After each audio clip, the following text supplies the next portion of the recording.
शिव महापुराण की कथा बैजापुर महाराष्ट्र से बेलपत्र शिव महापुराण की कथा श्रवण करने का सौभाग्य प्राप्त हुआ है। कथा के मुख्य यजमान श्री जीवनलाल रविंद्र कुमार जी संचेती, श्री विशाल जी संचेती, संचेती परिवार बैजापुर महाराष्ट्र। एक बार सभी यजमान परिवार के लिए जोरदार ताली बजाकर स्वागत वंदन अभिनंदन, जिन्होंने इस पवित्र पावन शिव कथा को अपने आनंद के साथ में बैजापुर के सभी शिव भक्तों के लिए आयोजित किया। कथा मंडप में ही विराजमान सभी संत साधु, गुरुजन, तपस्वी जन, ब्राह्मण जन, साधक, उपासक जो इस पवित्र कथा का लाभ ले रहे हैं और अपने जीवन को धन्य बना रहे हैं। और तेरी कृपा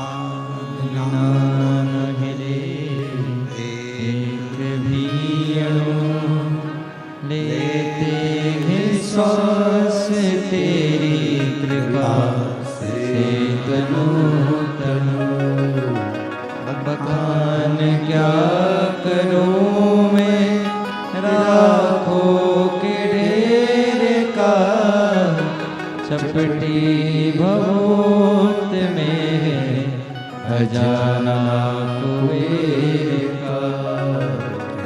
रंगधार मुक्ति द्वार ओमकार तू, भोले ओमकार तू। आयो शरण तिहारी शंभु तार तार तू। शिव कथा कह रही है, भगवान शंकर का चरित्र कहता है। शिव पुराण की कथा कह रही है, भगवान का पावन चरित्र कह रहा है। एक मानव की देह, मनुष्य का शरीर, मानव की देह, मनुष्य का शरीर, और उस मानव की देह में भगवान शिव की अविरल भक्ति।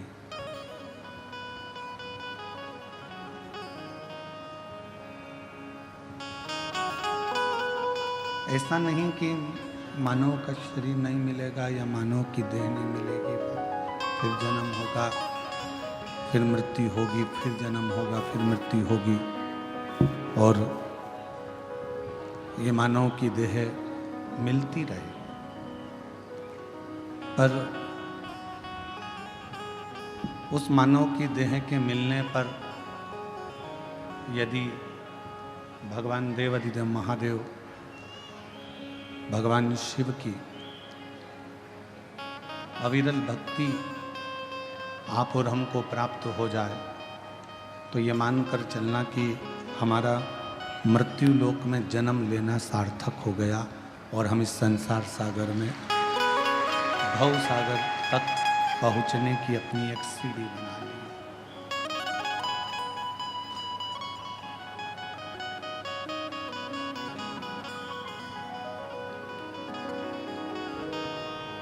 परमात्मा तक पहुंचने के लिए, भगवान तक पहुंचने के लिए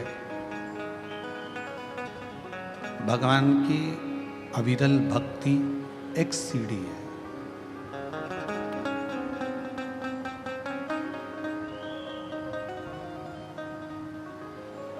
आप जिस भी देवता की आराधना करें, चाहे आप राम जी की आराधना करें, चाहे आप कृष्ण भगवान की आराधना करें, चाहे आप शिव जी की आराधना करें, चाहे आप देवी की आराधना करें, चाहे आप किसी देवता की आराधना करें, पर उन परमात्मा तक पहुंचने के लिए भक्ति,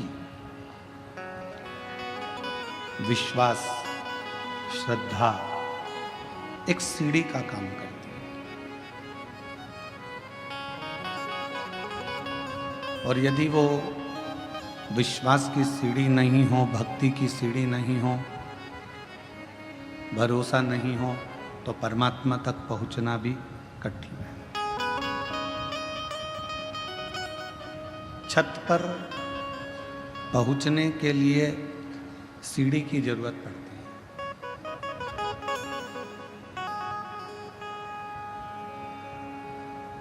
छत तक पहुंचने के लिए एक सीढ़ी की जरूरत पड़ेगी, पर परमात्मा तक पहुंचने के लिए सीढ़ी की नहीं, भगवान की अविरल भक्ति की जरूरत पड़ती है।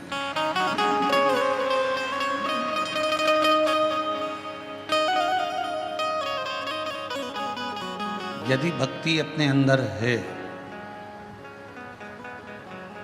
और वो भक्ति का दिखावा नहीं होता, वो भक्ति का कभी दिखावा नहीं होता, भीतर से परमात्मा को भजा जाता है।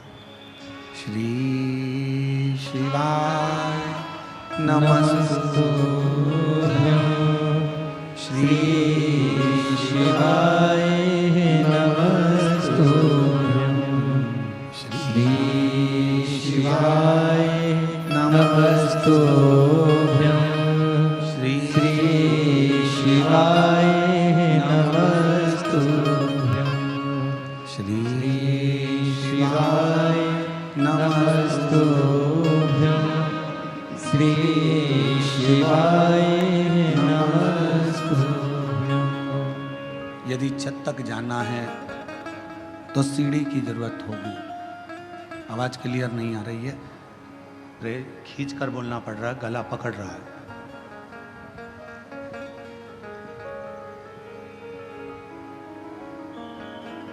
छत तक जाने के लिए केवल सीढ़ी ही चाहिए, पर अगर भगवान तक पहुंचना है, परमात्मा के चरणारविंद तक पहुंचना है, तो सीढ़ी की जरूरत नहीं, भक्ति की जरूरत पड़ेगी। और वो भक्ति क्या?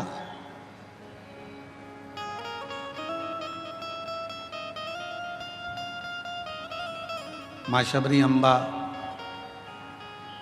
जब राम जी महाराज के सामने आती हैं तो मेरे राम जी भी शबरी अम्बा को नवदा भक्ति का ज्ञान देते हैं।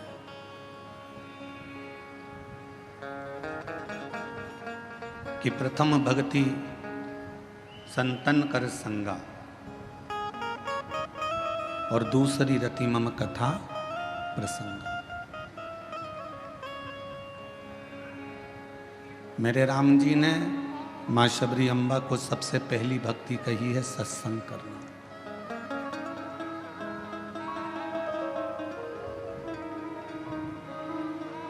कहाँ द्वारका के राजा भगवान कृष्ण और कहाँ विदर्भ देश की महारानी राजकुमारी रुक्मणी।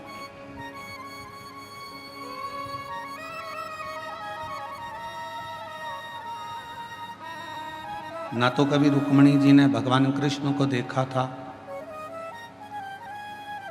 ना कभी रुक्मणी जी भगवान कृष्ण से मिली थी, ना कभी रुक्मणी जी ने भगवान कृष्ण से मुलाकात की थी, ना रुक्मणी जी ने भगवान कृष्ण का चेहरा देखा था, ना रुक्मणी जी ने भगवान कृष्ण से कभी बात की थी।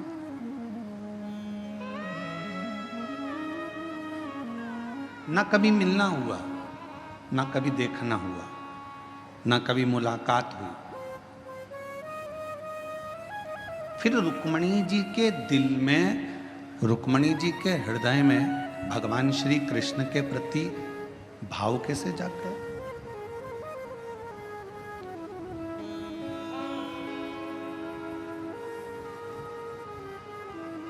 सब्जी लेने जाते हो कभी कभी?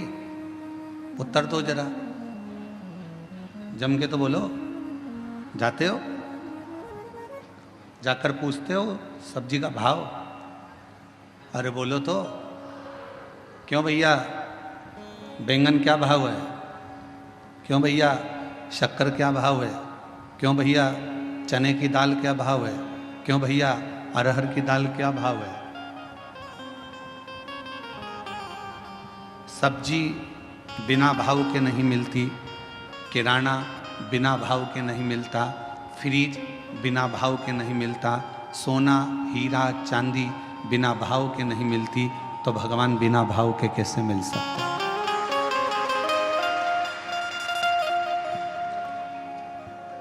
वो बिना भाव के कैसे मिले?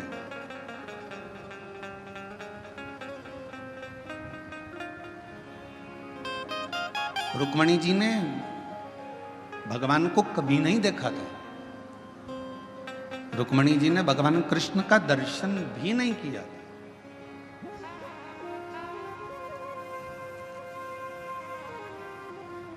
ना मुलाकात की, ना दर्शन किया, ना मिले, ना देखा, कुछ भी नहीं। फिर रुक्मणी जी के दिल में भगवान कृष्ण के प्रति इतना प्यार, इतना प्रेम कैसे प्रकट हुआ?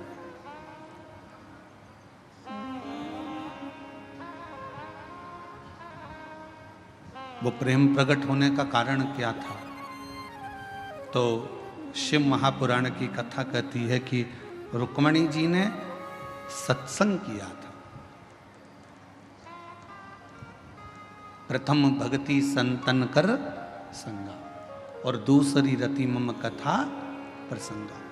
रुक्मणी जी ने क्या करा? अपने पिता भीष्म की गोद में आकर बैठ जाती थी। कोई आता था, आकर कहता था कि भगवान द्वारकानाथ ने पूतना को पछाड़ दिया, तृणावत को मार दिया, अघासुर को मार दिया, बकासुर को मार दिया। भगवान कृष्ण ने गोवर्धन पर्वत अपनी उंगली पर उठा लिया। भगवान कृष्ण ने अनेक अनेक प्रसंग, कोई आता और भगवान कृष्ण के प्रसंगों को सुनाता जाता। जब भगवान कृष्ण के प्रसंग रुक्मणी जी सुनती रहीं, तो अंदर एक प्रेम का भाव जागृत हुआ, एक प्रेम प्रकट हो गया।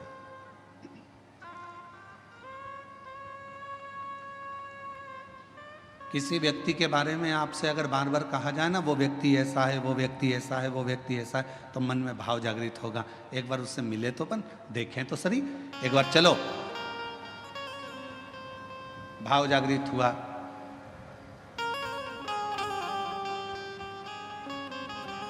कल हम विशाल संचेती जी से कह रहे थे कि विशाल जी, आप 2-4 बार तो कुबरेश्वर धाम आ गए होगे। तो विशाल संचेती जी कह रहे थे, नहीं गुरु जी, 2-4 बार नहीं, ना जाने कुबरेश्वर धाम पर क्या है, मैं 8 से 10 बार कुबरेश्वर धाम पहुंच गया बाबा के धाम पर।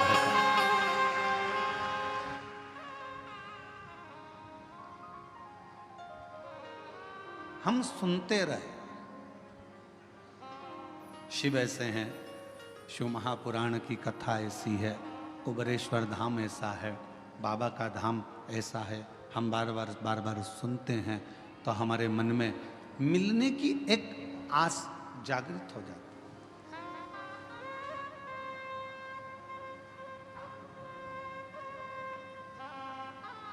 लड़का लड़की से शादी करने को तैयार नहीं था। लड़के ने सोचा था अभी मैं पढ़ाई करूंगा, अभी शादी वादी नहीं करूंगा। पर लड़के की बहन ने, लड़के की माँ ने, लड़के के रिश्तेदारों ने लड़की की खूबियाँ बताना प्रारंभ करी। इतनी बढ़िया है, ऐसी है, इतनी जोरदार, लंबे लंबे बाल हैं, बड़े बड़े आँख है, उसके सिर पर बिंदी अच्छी लगती है, पढ़ी लिखी है, उसने ये एजुकेशन करा है, ये कोचिंग करी है, ये जानती है, सिलाई जानती है, कढ़ाई जानती है, बनाई जानती, सब जानती है, उसको सब आता है। तो लड़के के मन में आया, जब इतनी तारीफ कर रहे हैं तो एक बार जरा मिलने में जाता क्या है, मिले तो सर। जब लड़की से मिलना हुआ, उसने देखा कि जो घर के लोगों ने कहा था बिल्कुल वैसा ही है, पढ़ी लिखी भी है, मेरे लायक भी है, तो लड़के ने हाँ भर दिया। लड़की से कहा गया तू एक बार मिल तो सही, लड़का ऐसा है, वैसा है, ये है, वो है। तो उसने कहा मिलते हैं।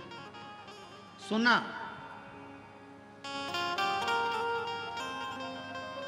सुना तो प्रेम जागृत हुआ।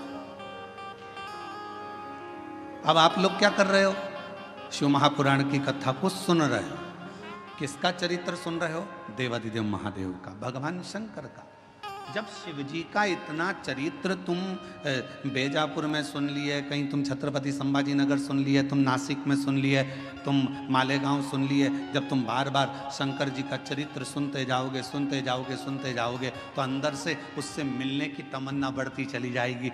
एक बार जरा शंकर जी से मिलूं तो सही, कि उनकी कथा इतनी सुंदर है तो वो कितना सुंदर होगा। ये विचारणीय बात।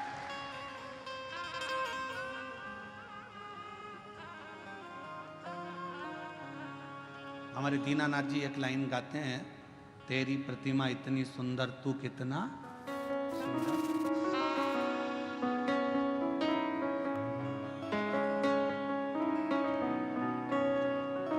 जिसकी रचना इतनी सुंदर वो कितना सुंदर होगा, वो कितना सुंदर होगा। जरा विचार करिए, उसकी केवल कथा सुनिए, केवल कथा।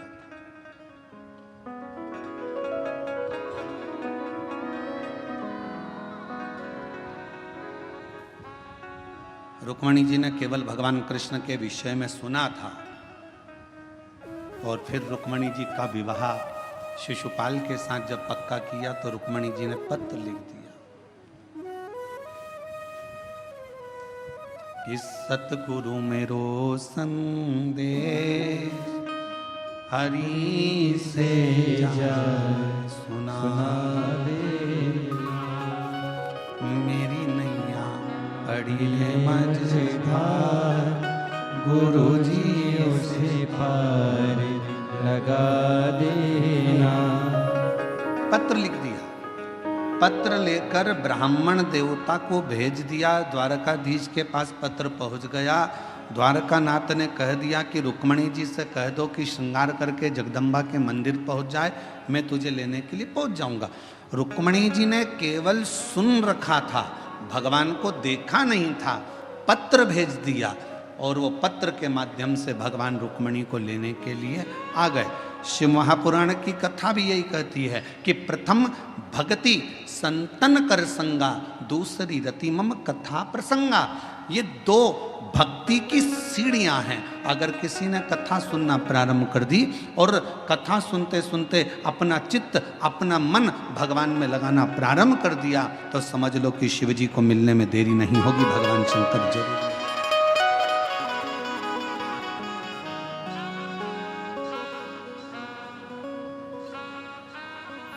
और शंभु शरण पड़ी मांगो घड़ी रे घड़ी, दुख आटो दया करी दर्शन आपो।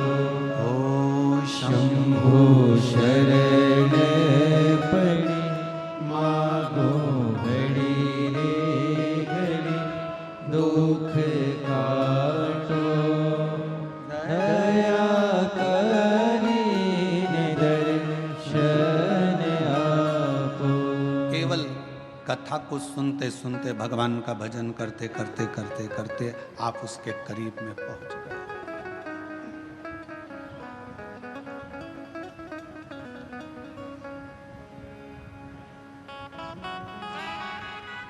सीढ़ी का काम है छत तक पहुंचाना।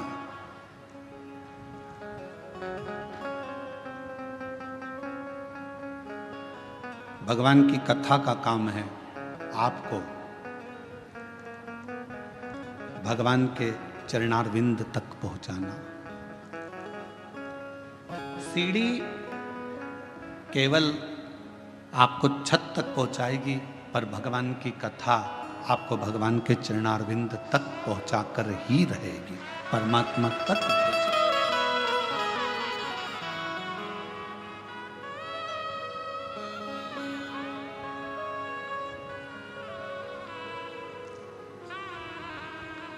जब हम संत ज्ञानेश्वर मावली जी के यहाँ कथा करने के लिए बीड़ में आए तो आप में से कई लोग आए होंगे बीड़ में कथा में भी। तो संत ज्ञानेश्वर माउली जी के यहाँ कथा में जब बीड़ में पहुँचे तो वहाँ पर एक बच्चे ने एक प्रश्न किया और वो वहीं बीड़ का रहने वाला था। सोनी जी के कोई परिचित थे बीड़ वाले, उनके परिचित में था। उसने कहा गुरुजी आपके कितने दोस्त हैं? आपके कितने मित्र हैं? हमने पूछा पहले तुम बताओ कि तुम्हारे कितने मित्र हैं। तो कहा गुरुजी हमारे तो बचपन के 4-6 हैं और इसके बाद हमारे कॉलेज के भी 2-4 हैं। अब कल हमारे वो विशाल जी के बेटे अर्नव जी भी वो भी अपनी मित्रों की मंडली को लाए थे। तो हमने उनसे भी वो कह रहे थे कि हमारे मित्र आपसे मिलना चाहते हैं गुरुजी। तो हमने पूछा तुम्हारे कितने मित्र हैं? तो कहा है कभी 8 रहते हैं, कभी 6 रहते हैं। हमने कहा घटते बढ़ते कैसे रहते? तो कि 2-1 बाहर चले जाते हैं तो 6 हो जाते हैं और वापिस आ जाते हैं तो 8 हो जाते हैं। हमने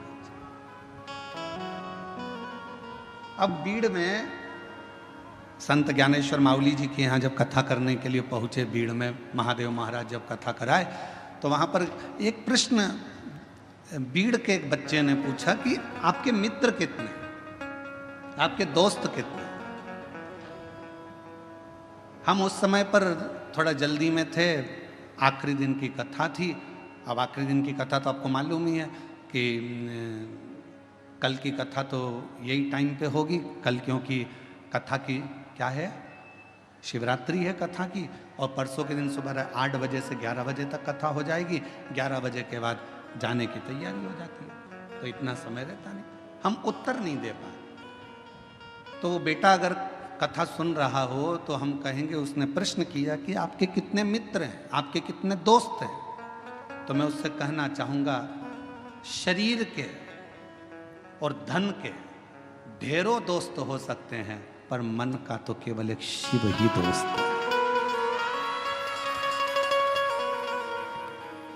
इस मन का, तुम्हारे पास में धन बढ़ता जाएगा तो आपके दोस्त बढ़ते चले जाएंगे, मित्र बढ़ते चले जाएंगे, सखा बढ़ते चले जाएंगे, रिश्तेदार बढ़ते चले जाएंगे, पहचान वाले बढ़ते चले जाएंगे।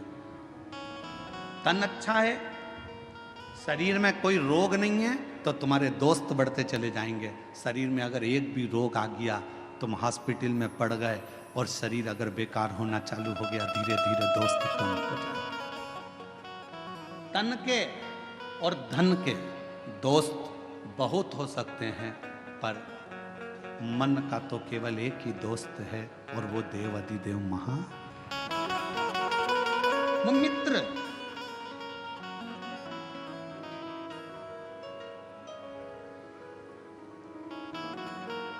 तन के और धन के दोस्त भले तुमको निभाए ना निभाए, तन का मित्र भले तुम्हें निभाए ना निभाए, धन का मित्र तुम्हें निभाए कि ना निभाए, पर मन का जो मित्र होता है, जैसे भगवान कृष्ण के मित्र थे सुदामा।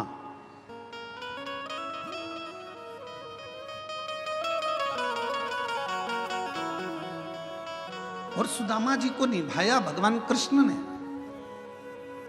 भगवान राम जी के मित्र थे निषाद राज, और निभाया भगवान राम ने। आप भी अपनी जिंदगी में एक मित्र शिव को बना लो, आप भी अपनी जिंदगी में एक मित्र देवाधिदेव महादेव को बना लो। और अगर शिव तुम्हारे मित्र बन गए तो ये निश्चित है कि तुम निभाओ कि ना निभाओ, पर मेरा देवाधिदेव महादेव तुमको निभाता जरूर।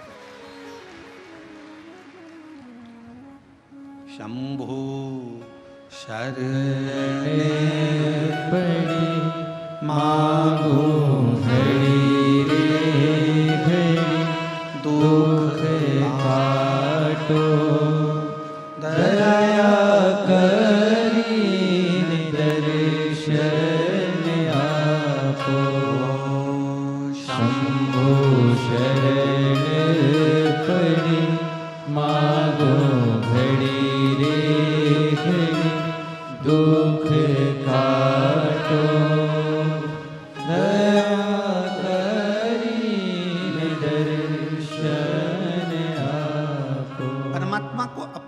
मित्र भी बना लो, कोई तो होना चाहिए जिससे आप अपने दिल की बात कर सको।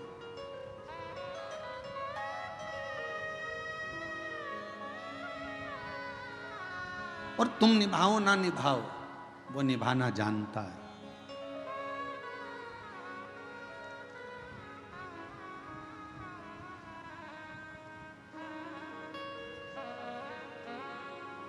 मनुष्य और भगवान में क्या अंतर है?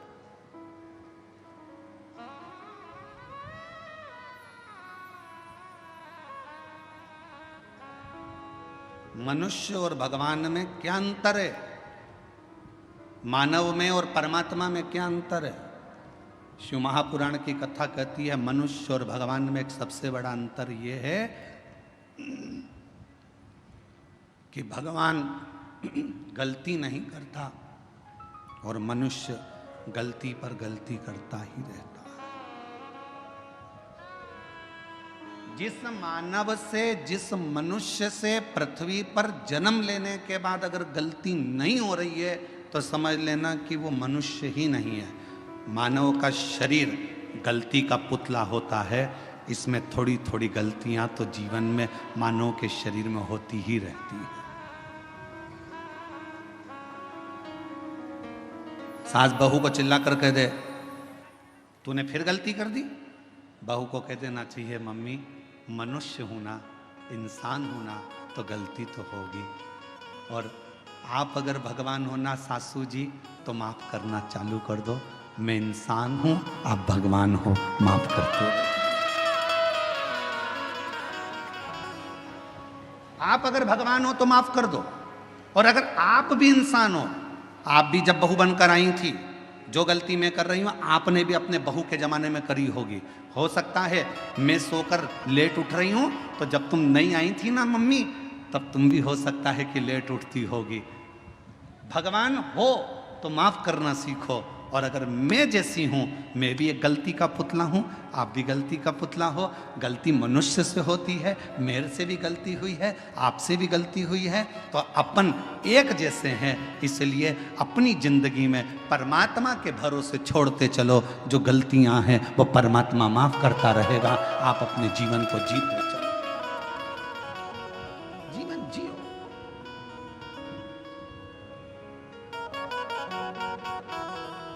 कोई तुमसे कह दे मैं गलती नहीं करता तो उसके पांव पड़ लेना, तुम तो भगवान हो जी, तुम तो भगवान हो, तुम ही में सब कुछ दिखता है। तुम ही राम हो, तुम ही कृष्ण हो, तुम ही शिव हो, तुम ही जगदम्बा हो।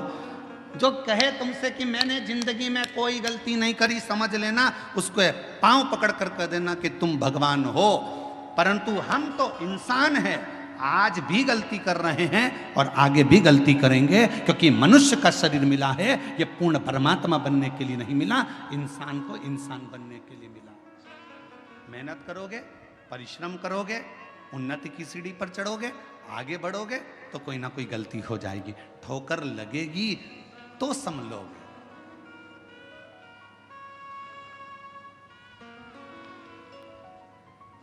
अच्छा बोलो री जीजियों, ओ बेजापुर वालियों, उत्तर देना।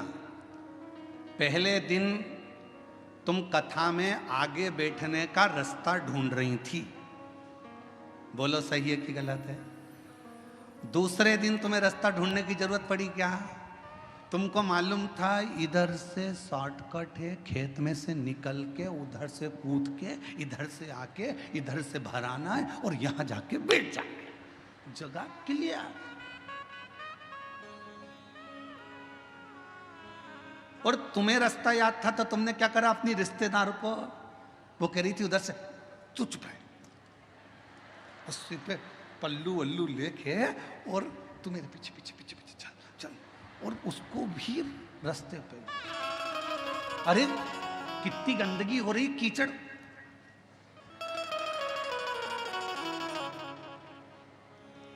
चल इतनी और घुमाती फिराती कीचड़ में, और उसकी भी चप्पल हो गई कीचड़ में। चप्पल को जान दे चूल्हा में, तू चल। और चप्पल रख ली झोला में और कथा में आगे लाकर बिठा दिया। जब दोनों चली तो फिर सहेली ने कहा कितनी जोरदार जगह मिल गई थी ना बैठने के लिए, इतनी अच्छी जगह, ये तो सोचा ही था। अब चप्पल तो जैसी कथा पूरी हुई रोड पे निकली और निकलते सी पानी की बोतल में चप्पल घिस घुसा के तैयार करके पाँव में पहन के फिर पल्लू। अब जरा विचार करिए, पहले दिन जगह ढूंढने में थोड़ा परिश्रम लगा, दूसरे दिन तुम्हें खुद जगह मिल गई, तीसरे दिन तुम अपनी सहेली को भी बिठा ली, चौथे दिन अपने परिवार वालों को भी बिठा ली और जगह तुम्हारे पास हो गई। एक सच्चा भक्त, भगवान शिव का एक परम भक्त ऐसा ही होता है। पहले संघर्ष की जिंदगी जीते जीते मंजिल तक पहुंचता है, फिर सबको उस स्थान तक पहुंचा देता है कि ये स्थान मैंने देखा है, ये शिव का धाम मैंने देखा है, ये भगवान का नाम मैंने देखा है, चलो यहाँ चलकर बैठते हैं, चलो यहाँ चलकर स्मरण करते हैं।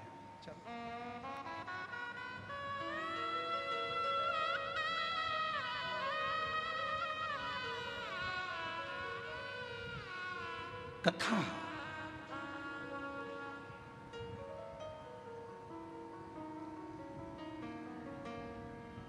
कोई तुमसे कहे कि मैंने जिंदगी में कोई गलती नहीं करी, कह देना तुम भगवान हो,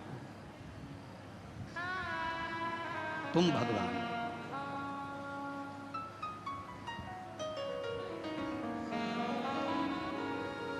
और तुम गलती नहीं करे हो, तुम भगवान हो सकते हो, पर मैं तो इंसान हूं, मनुष्य।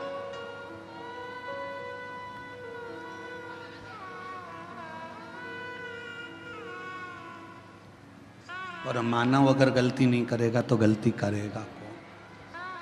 कौन गलती? और कृपा की ना होती जो आदत तुम्हारी तो सुनी ही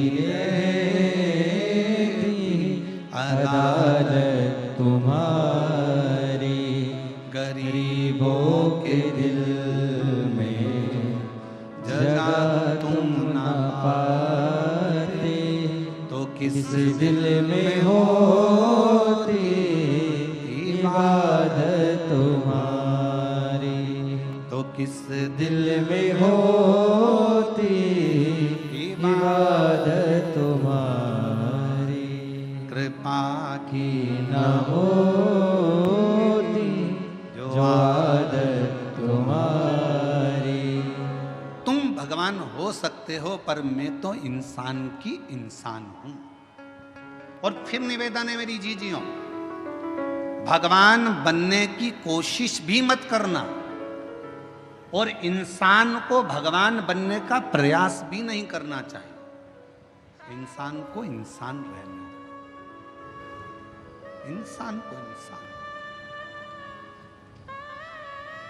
आज के जमाने में बहुत, कलिकाल में बहुत आडंबर हो रहा है, लोग हर इंसान को भगवान बनाए जा रहे हैं और इंसान भगवान बन बन के बैठ जाता है। लोग कहते हैं वो भगवान जैसा, वो भगवान जैसा। नहीं, इंसान को इंसान रहने दो और भगवान को भगवान रहने दो, उसको भगवान रहने दो और तुम इंसान। भगवान मत बनना।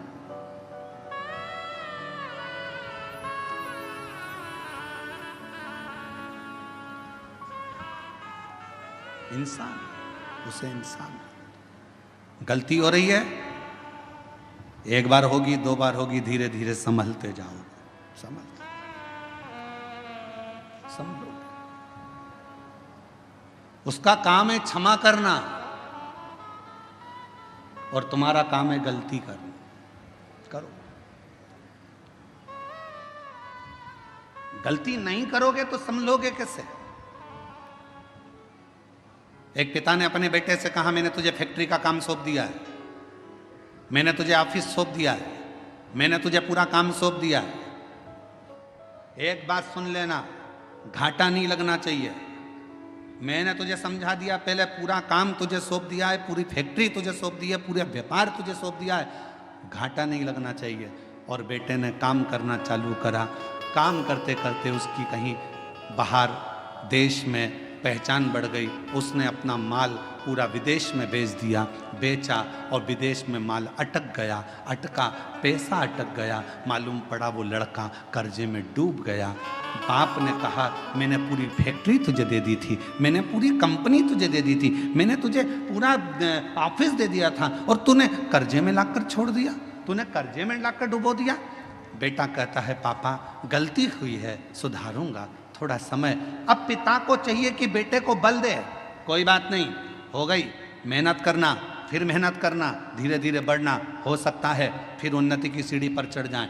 गलती बेटे के सामने हुई, बेटे ने फिर मेहनत करी। मेहनत करते करते बेटा जितना माल गया था उससे 1000 गुने माल का फिर मालिक बनकर बैठ गया, फिर बैठा। और अब वो बेटा गलती नहीं करता, क्यों? क्योंकि पहले माल भेजने में गलती हो गई थी, पहले ऐसे गलती हो गई थी, अब नहीं होगी। किसी किसी को तो भगवान भी पृथ्वी पर जन्म देने के बाद सोचता है इसको तो भेजना ही नहीं था तो अच्छा था। मालूम क्या था कि इतनी निंदा, इतनी बुराई, इतनी चुगली, इतने अपशब्द, इतनी गाली, इतना आड़ा टेढ़ा बोलेगी, इतना अपशब्द बोलेगा, ऐसा रहेगा, दिन भर बेकार काम करेगा, लोगों का दिल दुखाएगा। तो भगवान भी सोचता है इसको एक बार तो जन्म दे दिया, अगली बार नहीं भेजना इसको, चाहे कुछ भी हो जाए, इसको 94 तरह के नरकों में पटक देना, पर पृथ्वी पर मत भेजना इसको। इतना झूठ, इतना छल, इतना प्रपंच, इतने गलत शब्द, इतना अपशब्द, इसको पृथ्वी पर मत भेजना। अब भेज दिया। और कृपा की ना होती जो आदत तुम्हारी, तो सोनी ही रहती अदालत तुम्हारी। गरीबों के दिल में जगह तुम ना पाते, तो किस दिल में होती इबादत तुम्हारी, तो किस दिल में होती इबादत तुम्हारी। हो जाए गलती हो जाए तो कोई बात नहीं, पर भगवान नहीं बनना अपन को, अपन इंसान के इंसान। सत्संग, कथा, स्मरण भगवान के करीब में लेकर जाता।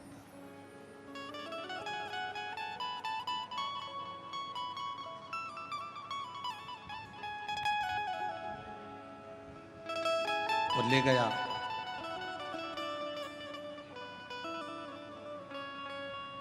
भागीरथ जी ने 60,000 काकाओं के उद्धार के लिए गंगा को पृथ्वी पर लाने के लिए तप करा। भागीरथ बाबा, गंगा पृथ्वी पर आती नहीं है, क्यों?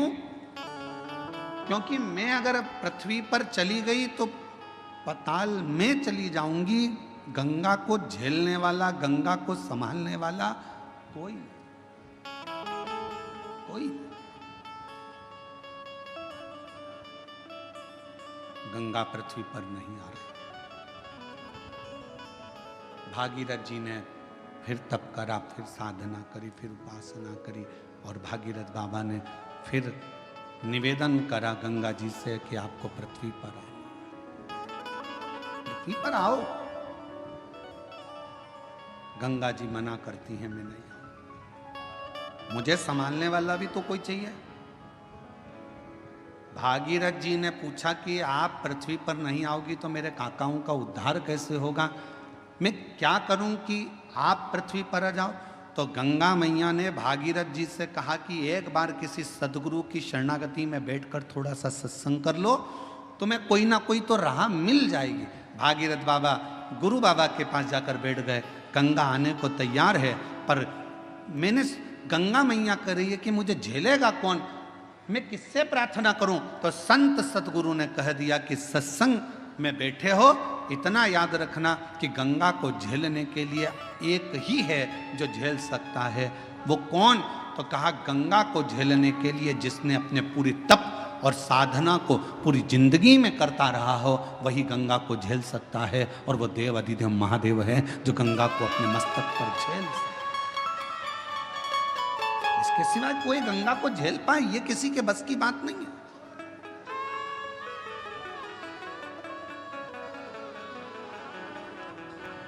भागीरथ जी ने शिव जी की आराधना करी। बाबा भोलेनाथ जी से विनय करा।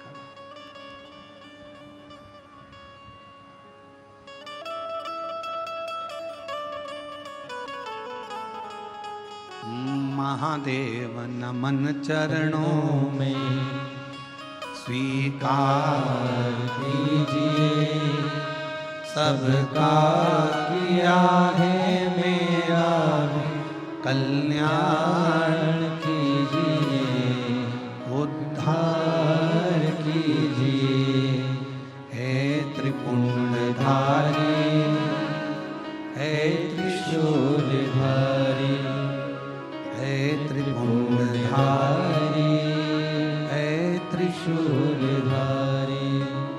चरणों में तेरे बाबा जी पावन है चारों धाम।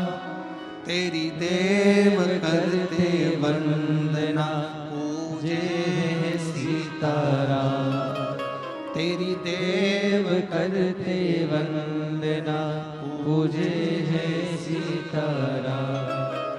हो जाए पूरी कामना, हो जाए पूरी कामना। उपकार कीजिए, सबका किया है मेरा उद्धार कीजिए, कल्याण कीजिए। हे त्रिपुंडधारी, हे त्रिशूलधारी, हे त्रिपुंडधारी, हे त्रिशूलधारी। आप कुछ कृपा करो। भागीरथ जी ने भगवान शिव की आराधना करना प्रारंभ करी। शिव जी के लिए अखंड तप किया भागीरथ बाबा ने। ऐसी अखंड साधना करी कि भगवान शंकर का कैलाश धाम हिल जाए, पर शिव का कैलाश नहीं हिला। भागीरथ जी ने खूब तप करा, पर शंकर भगवान का कैलाश धाम नहीं हिल पाया, हिला ही नहीं।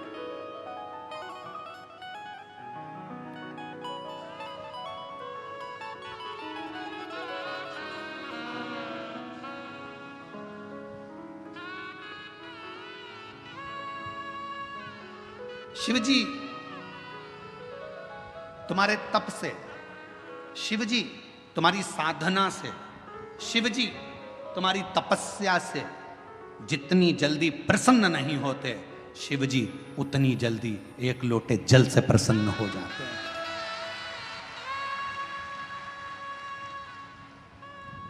और फिर निवेदन करूंगा, सावन का महीना लगते से ही मेरी जीजियों से निवेदन है, एक लोटा जल नहीं, कितना? 2 लोटा जल, दोनों हाथ में भरा हुआ। घर से निकलो तो 2 हाथ में हो, बाहर निकल कर भले फिर एक के ऊपर एक रख लो, मना नहीं। पर शंकर के मंदिर में जब पहुँचो, दोनों हाथ में जल हो और शिव जी के ऊपर दोनों धार एक साथ, बाबा के धार जल की 2 एक साथ लगना चाहिए और शिव जी से अपने मन की प्रार्थना करना चाहिए। शिव स्वीकार करो। भागीरथ जी ने तप करा, शिव जी का कैलाश नहीं हिला। साधना करी, शिव जी का कैलाश नहीं हिला। तप साधना से शिव का धाम नहीं हिला, क्योंकि शिव तप से, शिव साधना से, शिव तपस्या से, शिव तुम्हारी साधना से जितनी जल्दी प्रसन्न नहीं होते, तप से जितनी जल्दी प्रसन्न नहीं होते, भगवान शंकर तुम्हारी यार साधना से जितनी जल्दी प्रसन्न नहीं होते, मेरा देव अधिदेव महादेव उतनी जल्दी एक लोटा जल से प्रसन्न हो जाते। एक लोटा जल, सारी समस्या का हल। जम के बोलो जरा, एक लोटा जल। ये भगवान शिव को प्रसन्न करने का सबसे सुंदर तरीका है। तुम शिव जी को चिरौंजी का भोग लगाओ ना लगाओ, खड़ी शक्कर लगाओ ना लगाओ, तुम शंकर भगवान को बेलपत्र चढ़ाओ ना चढ़ाओ, तुम शिव जी को कुछ दो चाहे ना दो, भगवान शंकर को तुम श्रीफल दो चाहे मत दो, पर शिव जी को केवल एक लोटा जल देती।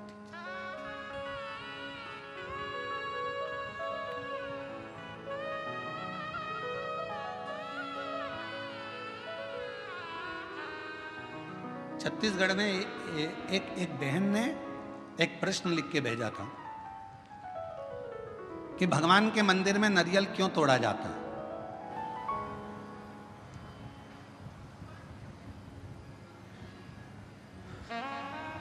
छत्तीसगढ़ का प्रश्न है, मुझे उम्मीद है महाराष्ट्र की जीजियां उत्तर दे देंगी।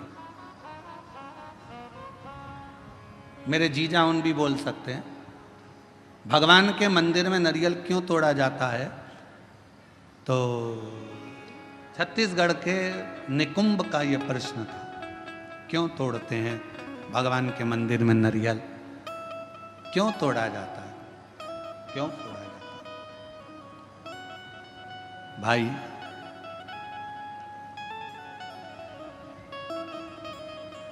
कहा तो कहा भगवान को प्रसन्न करने के लिए, पर हमसे अगर हमारे हम अब इस जगह पर हम हमारे शिव पुराण की बात नहीं कर रहे हैं, हम हमारे दिल की बात कर रहे हैं, हमारे मन की बात कर रहे हैं। ये हम हमारे मन से कर रहे हैं कि जीजी ने पूछा कि भगवान के मंदिर में नारियल क्यों तोड़ा जाता है, तो शायद मेरा दिल कहता है कि भगवान भी कहते होंगे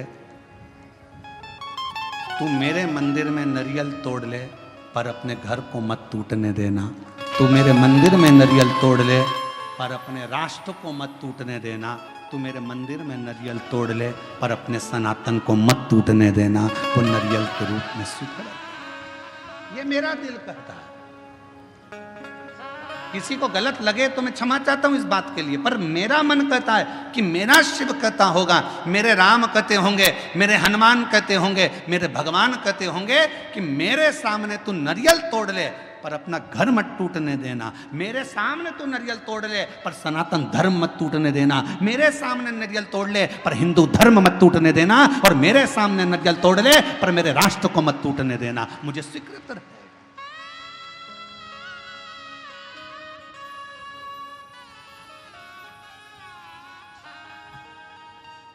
मुझे नारियल का टूटना स्वीकार है पर सनातन धर्म का टूटना स्वीकार नहीं है। मुझे नारियल का टूटना स्वीकार है पर मेरे हिंदू धर्म का टूटना स्वीकार नहीं है। मुझे नारियल का टूटना स्वीकार है पर अपने भारतवर्ष को टूटना स्वीकार नहीं है। मुझे ये चलेगा।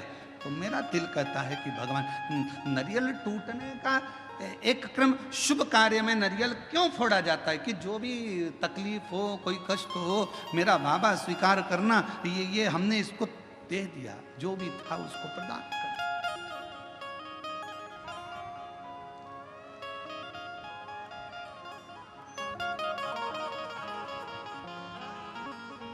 और इसीलिए शायद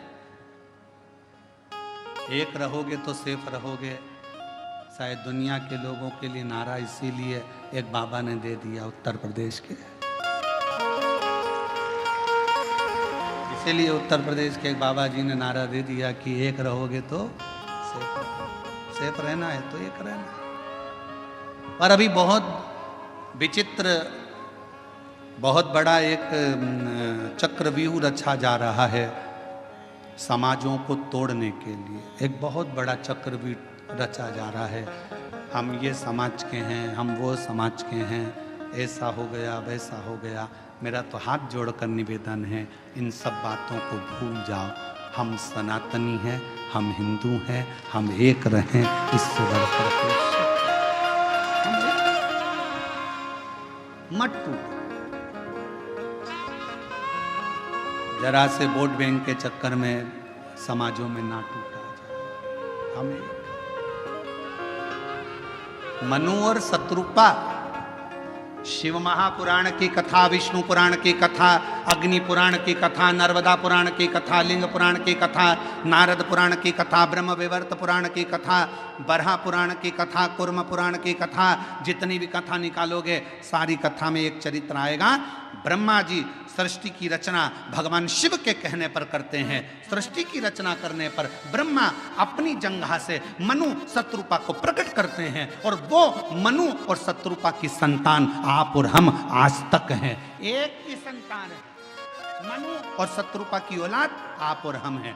हमें यह पैदा नहीं करा गया कि तुम ब्राह्मण थे कि क्षत्रिय थे कि वैश्य थे कि शूद्र थे। उसने तो हमें मनुष्य बनाकर पैदा करा था, भगवान ने अपना बनाकर पैदा करा था। और जब भी माँ और बाप अपने बच्चे को जन्म देते हैं तो ये सोच कर जन्म देते हैं कि मेरा बेटा एक दिन मेरा नाम रोशन करेगा, एक दिन मेरा बेटा मेरे पद चिन्हों पर चलेगा। भगवान अपने माता पिता अपने बच्चे को इसलिए जन्म नहीं देते कि मेरा बेटा कोई ऐसा कार्य करेगा, गलत कार्य करेगा, बेकार करेगा। ना ना ना, वो उसने जन्म अच्छे कर्म के लिए दिया, श्रेष्ठ कर्म के लिए दिया। पर दुनिया के लोग हो सकता है थोड़ा मीठा बोलकर थोड़ा अभी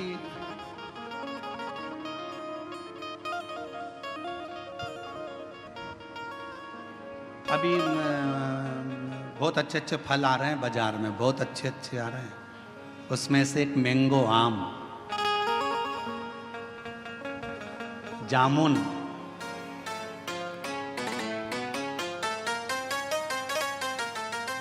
केला,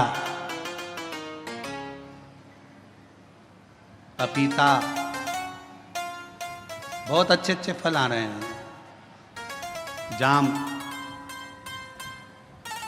अमरूद, बहुत अच्छे फल। फल वाले के पास जाकर फल खरीदिए। फल भी हमको प्रेरणा देते हैं, फल हमको ज्ञान देते हैं। थोड़ा खट्टा फल होगा ना, अच्छा है, ले लो। ज्यादा मीठे के चक्कर में पड़ोगे ना, मीठा तो रहेगा पर फल के अंदर कीड़ा पड़ा रहेगा। फल मीठा है पर जितना मीठा फल होता है उतना अंदर से सड़ा होता है। जितना मीठा फल होता है उतना अंदर में कीड़ा होता है। इसलिए ज्यादा मीठा बोलने वालों से सावधान रहना। ये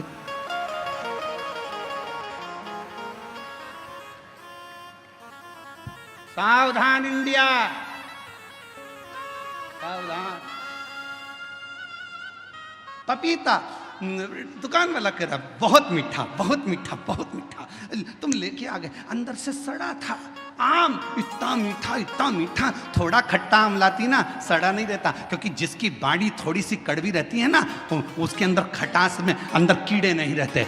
मुंह से बोल दिया सफाचट, एक बार बोल दिया, बेकार लगे अच्छा लगे, क्योंकि खट्टा खट्टा है, जो है, कड़वा कड़वा है, जो है। पर मीठा फल अंदर कीड़ा बैठा रहता है, मीठा फल अंदर से सड़ा रहता है। इसलिए थोड़ी सावधानी रखना। दुनिया के लोग कहें बहुत मिलेंगे आपको, बहुत आते रहेंगे लोग बाग, तुम्हारे से बहुत मीठी मीठी बातें करेंगे, बहुत मीठा बोलेंगे और बाद में तुमसे कहेंगे क्यों थोड़ा मीठा। तुम देखना जिसको पैसे की जरूरत होती कितना मीठा बोलता है, जी जी, जीजा जी, जीजा जी। और पैसा लेके चले गया 5-10 हजार, उसके बाद तुम मांगने जाओ तब खाके भग रहे हैं, लौटा देंगे। व्यर्थ की बात नहीं करना, रिश्तेदारी में फालतू की फूट मत डालो। हम आएंगे देंगे, मना नहीं कर रहे। अरे मिठास में कीड़ा हो सकता है, मिठास।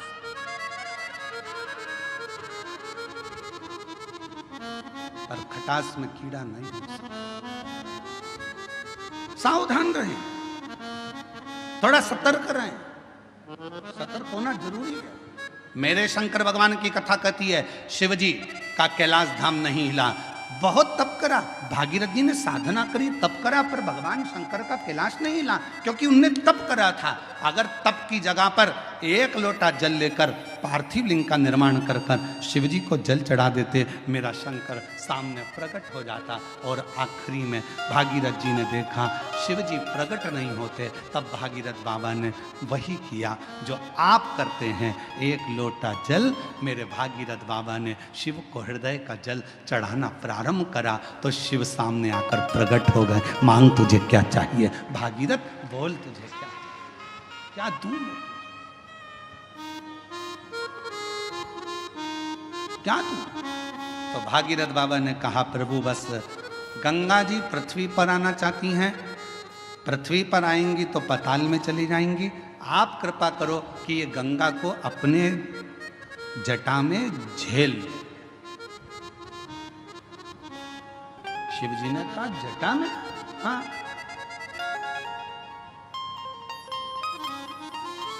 कितने चतुर थे भागीरथ जी।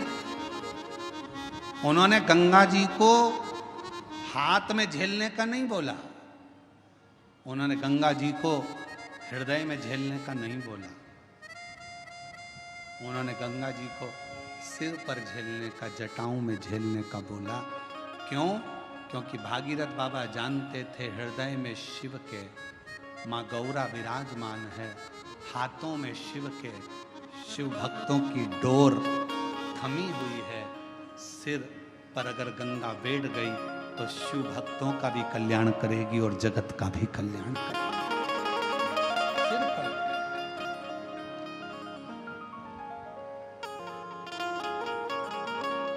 और मैया ओ गंगा मैया, मैया हो गंगा मैया,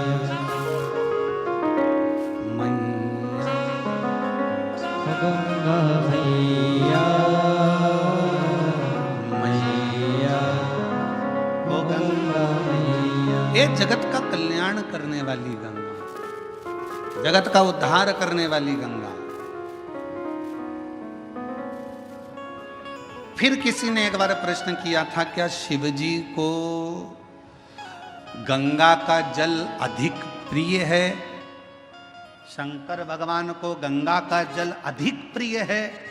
तो शिव महापुराण की कथा कहती है, शंकर भगवान को तुम अपने घर का जल चढ़ा दो, शंकर भगवान को तुम्हें जो जल मिले वो चढ़ा दो, क्योंकि शंकर के ऊपर जब जल चढ़ता है, चढ़ते से ही वो जल गंगा जल बन जाता है। अलग से गंगा जल की जरूरत शिव को नहीं,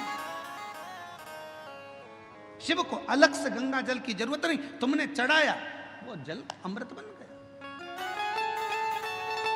हम तो कई बार लोगों से कहते, तुम्हारे बच्चे की तबीयत खराब है, तुम्हारे बच्चे को तकलीफ है, डॉक्टर को दिखाओ। तुम्हारे घर में अगर किसी को तकलीफ है, डॉक्टर को दिखाओ।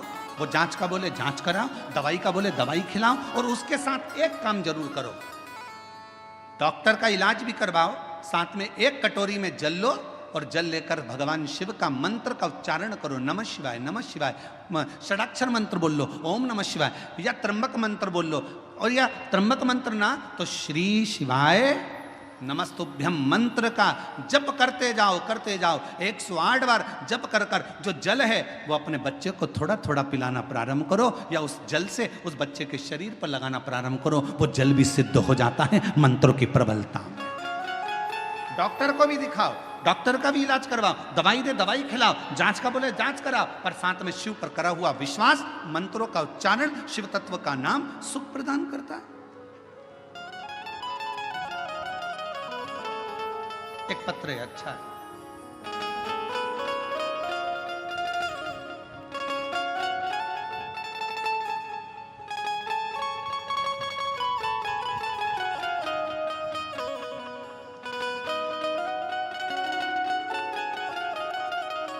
दिव्या गुलाब सिंह राजपूत, जन्म दिनांक 22/7/2008, मुकाम पोस्ट जय सिंह नगर, महाराणा प्रताप, तालुका गंगापुर, जिला छत्रपति संभाजी नगर। मोबाइल नंबर ये है। कहीं बैठी हो? आप ही हैं? बच्ची आई है साथ? आ जाओ, ले आओ। मैं दिव्या राजपूत, बाबा की कृपा से मेरी जन्मजात एक बीमारी है किडनी की। मेरी एक किडनी पूरी बेकार है और दूसरी किडनी मेरी 20% काम कर रही है। डॉक्टर ने कहा था कि सिर्फ 2 साल तक जीवित रह सकती है, पर शिवजी पे भरोसा कर कर आज तक जीवित हूं। ये मेरे शंकर की करुणा है, मेरे शिव की उदार। गुरुदेव पहली किडनी तो थी नहीं, दूसरी भी 20% ही बची थी। तो डॉक्टर ने मुझे 2 साल दिए थे कि अब तुम 2 साल से ज़्यादा नहीं रहो, पर बाबा की कृपा से मैं जीवित हूँ, अच्छी हूँ। गुरुदेव, मैं हर जगह कथा में पहुंची। गुरुदेव, कथा में आने का मेरा केवल एक ही काम था, क्योंकि मुझे डॉक्टर ने डायलिसिस पर डाल दिया था और डॉक्टर ने कह दिया था कि डायलिसिस चलेंगे। अब मन करता था कि डायलिसिस की जिंदगी क्या जिंदगी। तब किसी ने कहा कि अगर पंडाल में बैठकर शिव महापुराण की कथा सुनी जाए, शिवजी को 1 लोटा जल चढ़ाया जाए, तो उसका फल जरूर मिलता है। और बाबा की ऐसी कृपा हुई, मैंने नागपुर, सीहोर, छत्रपति संभाजी नगर में कथा को सुना और वेजापुर पंडाल में भी कथा सुनने के लिए आई हूँ। बाबा, डायलिसिस की बात आई, कथा सुनने के बाद शिवजी पे जल चढ़ाकर बेलपत्र लेने के बाद फिर मैं वापिस डॉक्टर साहब के पास डायलिसिस की जांच के लिए पहुंची। तो डॉक्टर ने कह दिया तुम्हारी रिपोर्ट पूरी नॉर्मल आ गई है, अब तुम्हें डायलिसिस की जरूरत नहीं है। पत्र को आप लोग देख सकते हो, पूरी रिपोर्ट नॉर्मल आ गई है, अब तुम्हें डायलिसिस की जरूरत नहीं है। मैं बाबा को यहाँ प्रणाम करने के लिए आई, मैं बाबा को नमन करने के लिए। और तेरी कृपा का क्या है भरोसा, कब किस पर हो जाए, जरा सी हम पर कर दो, ओ जरा सी हम पर कर एक पत्र दो। हो रहे, अच्छा मेरी कृपा का क्या है भरोसा, कब किस पर हो जाए, जरा सी हम पर कर दो, ओ जरा सी हम पर कर दो। मुकाम गंगा सागर नामदेव, धूलिया डोंगर गांव, तालुका पाथरी, जिला परभणी। डोंगर गांव में हम रहते थे और डोंगर गांव में रहते रहते हमारे को बच्चे तो हुए, पर बच्चे शांत हो गए, जीवित नहीं रहे। गुरुदेव, हम वहाँ रहने के बाद में डॉक्टरों से इलाज करवाते रहे। 10 साल तक जालना में ट्रीटमेंट चालू रखा, पर उसमें भी कोई सफलता नहीं रखी। 10 साल निकल गए, 12 साल निकल गए, ऐसे वर्ष निकलते चले गए। गुरुदेव, तो भी औलाद का सुख नहीं आया। फिर किसी ने कहा कि एक बार पंडाल में जाकर कथा सुनो। हम पंडाल में जाकर बाबा को कथा सुनने प्रारंभ करा, बाबा से विनय करी, वहाँ की मिट्टी को अपने गर्भ से लगाया और बाबा से झोली पसार कर संतान का सुख मांगा। पशुपति व्रत 2 बार करे, सफेद आंकड़े की जड़ का प्रयोग 2 बार करा और बाबा ऐसी कृपा शिव जी ने कर दी कि मेरा गर्भ ठहर गया। गर्भ ठहरा तो बाद में मालूम पड़ा कि मेरे गर्भ में 1 नहीं 2 बच्चे हैं। और बाबा की कृपा से गर्भ में 2 बच्चे, जानकर समय बीता, बच्चे ने जन्म लिया, पर एक बच्चे की स्वास्थ्य ज़्यादा खराब रहा, तो भी पूर्ण भरोसा शिव जी पर था और बाबा की कृपा से आज मेरा दूसरा बच्चा भी स्वस्थ है। 11 अगस्त 2023 को हमारे यहाँ पर बाबा की कृपा से दोनों बच्चों ने जन्म लिया। शिव जी की कृपा से दोनों बच्चे स्वस्थ हैं। दोनों का फोटो लगा रही हूँ, फोटो आप लोग देख सकते हो। और अगर बच्चे आए हों तो उनको लेकर बेलपत्र लेने के लिए आ सकते हैं।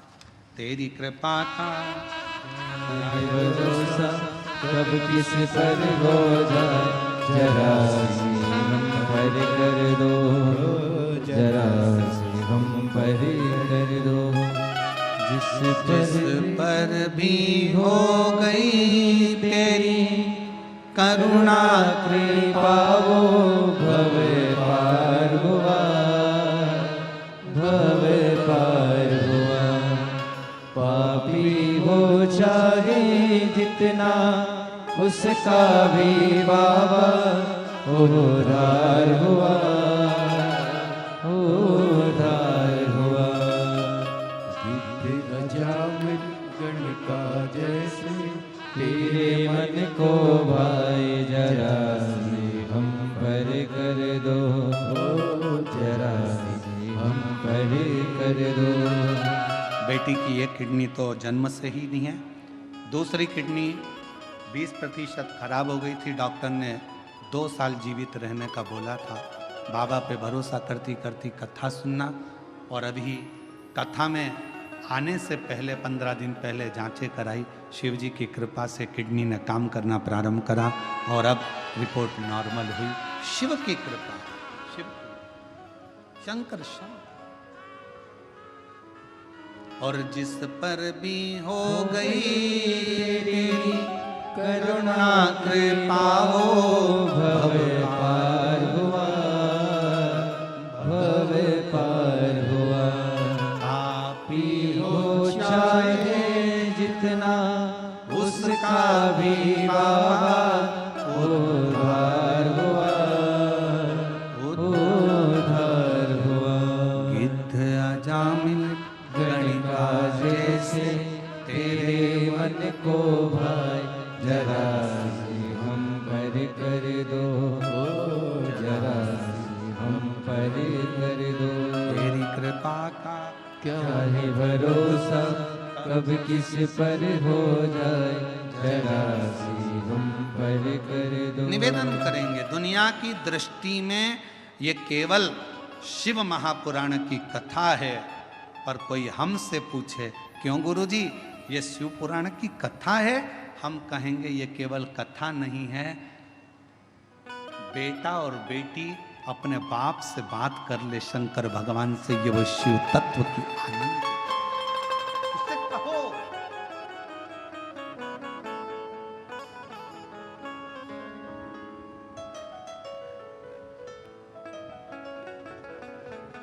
आज कथा का 5वां दिन है, कल कथा 6ठे दिन की। कल की कथा को हम लोग शिवरात्रि कहते हैं, और 7वें दिन की कथा सुबह 8 बजे से 11 बजे तक हो जाएगी। बाबा से तुम आए हो इतनी दूर से बोलने के, टीवी पर तो कथा सुनते ही हो, पर पंडाल में अगर आए हो तो उससे अपने दिल की बात कहकर जाना। बाबा सब दुख काटना, तेरे चरणों की प्रीत देना, भक्ति देना, विश्वास देना और अंदर शक्ति देना कि मैं आगे बढ़ता चले जाऊं और तेरे चरणों का स्मरण करता चले जाऊं। उससे विनय करो,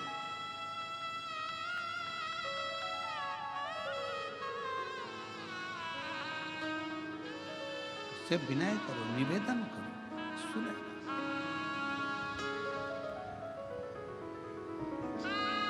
पार्वती मैया ने भगवान शिव जी से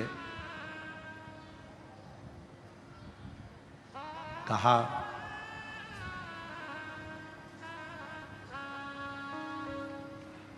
आप गंगा जी को सिर पर क्यों लिए हो, किस लिए? आप सबको मालूम होना चाहिए गंगा जी माता पार्वती जी की बड़ी बहन है।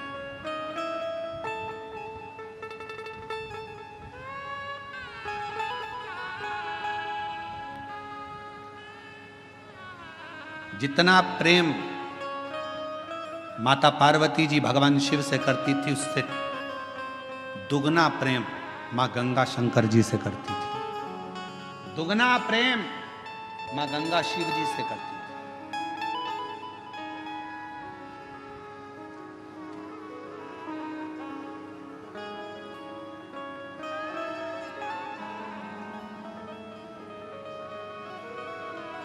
एक दिन पार्वती जी को मालूम पड़ा कि जितना स्नेह मैं करती हूँ, जितनी पूजन मैं करती हूँ, उतनी ही मेरी बड़ी बहन शिव जी से करती है, शिव जी की आराधना करती है, गंगा जी शंकर की पूजन करती है, उतनी।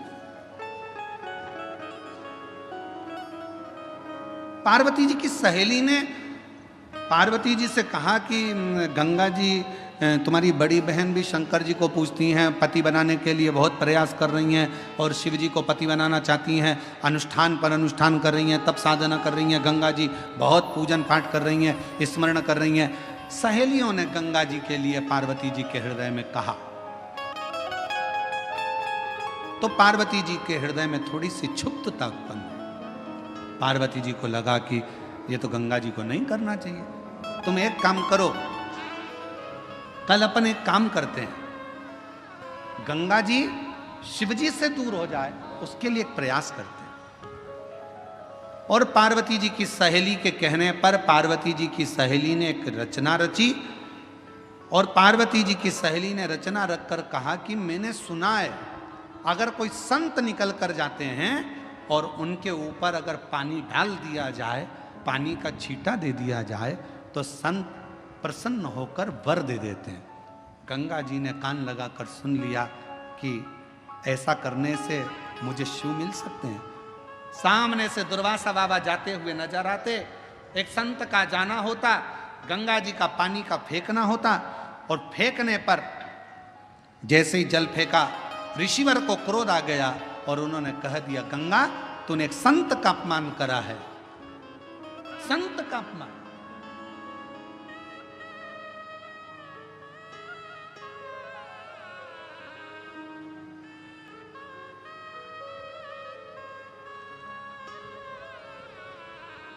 गंगा जी ने हाथ जोड़ लिया।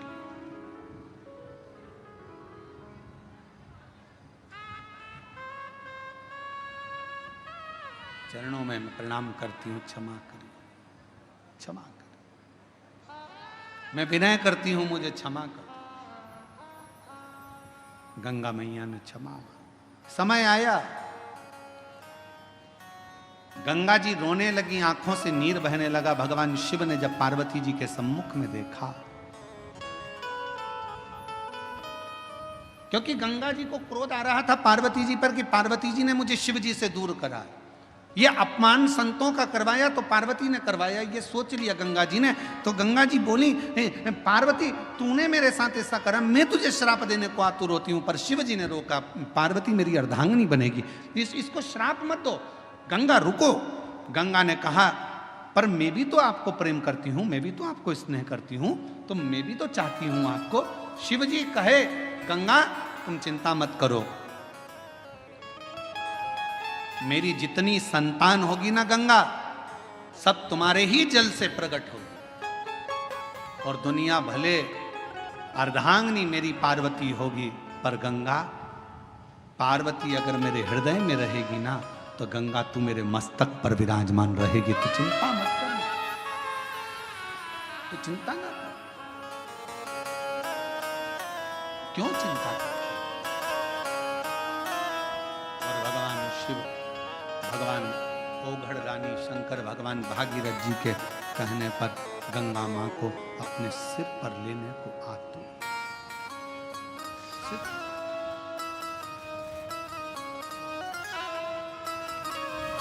क्या नहीं देता। भागीरथ जी ने जो मांगा भागीरथ जी को दिया, लंकापति रावण ने जो मांगा वो लंकापति रावण को दिया। अपने स्थान पर बैठकर भगवान शिव जी से अपने मन का भाव हृदय से प्रार्थना करिए, दिल से निवेदन करिए, बाबा को अपने मन का भाव कहिए और हृदय से बाबा को प्रार्थना करो। जहाँ जगह मिले वहाँ बैठकर शिव जी को अपने मन से, भाव से, हृदय की बात कहिए। जहाँ भी जगह मिले वहाँ बैठ जाएं और दिल से बाबा को प्रार्थना करिए। सभी लोग साथ में बोलेंगे, विनय करेंगे, साथ में निवेदन करेंगे, प्रार्थना करेंगे।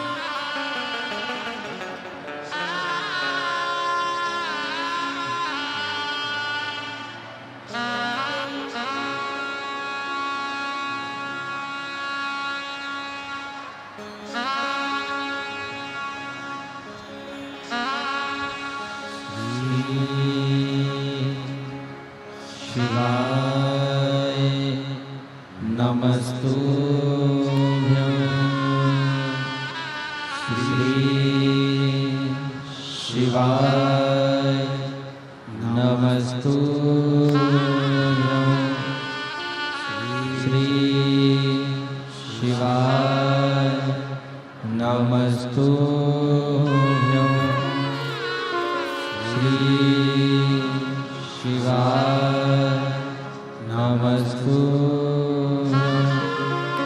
श्री शिवाय नमस्तुभ्यं भोला सब दुख काटो हमारा भोला सब दुख काटो हमारा शिव शंकर जपूं तेरी माला भोले बाबा जपूं तेरी माला भोला सब दुख काटो हमारा भोला सब दुख काटो हमारा शिव मंगल मंगलकारी शिव मंगल मंगलकारी शमशान वासी हमारा शमशान वासी हमारा भोला सब दुख काटो हमारा भोला सब दुख काटो हमारा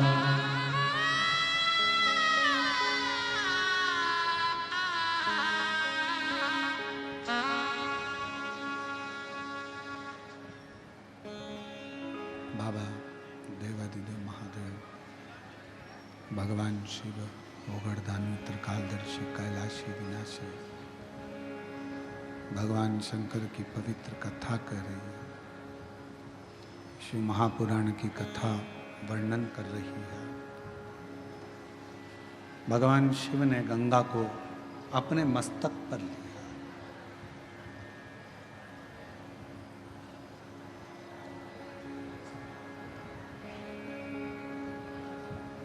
यदि जगत कल्याण की अगर कोई बात करे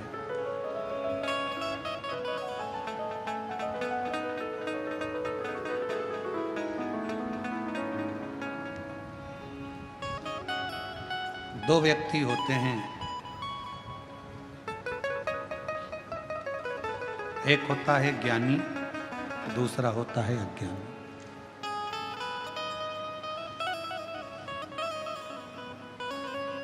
ज्ञानी व्यक्ति की वाणी और अभिमान, अज्ञानी व्यक्ति का अभिमान, दिखावा।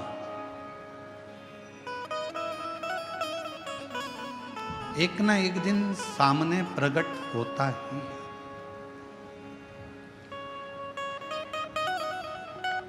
ज्ञानी की वाणी आपको बता देगी कि आप सामने वाला व्यक्ति कितना ज्ञानवान है।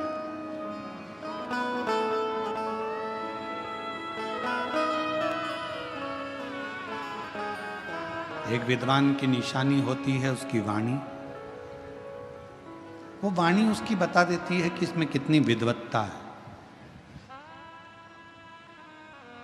बट वृक्ष की छांव बता देती है कि बड़ का पेड़ कितना पुराना है। उस बड़ के पेड़ के नीचे की शांति बता देती है कि उसके नीचे शीतलता कितनी है। उसी तरह एक विद्वान व्यक्ति की वाणी आपको बता देती है कि उसकी वाणी की शीतलता कितनी है और उसके चरणों का सुख कितना है। अज्ञानी का दिखावा और ज्ञानी की वाणी। जैसे ही गंगा मैया पृथ्वी पर आ रही थी और भगवान शंकर ने गंगा जी को मुख ऊपर कर कर देखा तो गंगा कल कल कल कल की ध्वनि कर कर पृथ्वी पर आई।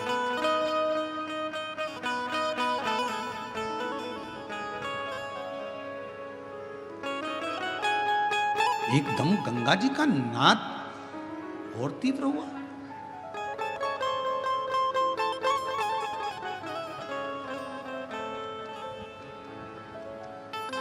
और गंगा जी का नाद एकदम जब तीव्र हुआ तो शिव जी ने फिर शीश को ऊपर करा और गंगा जी को देखा।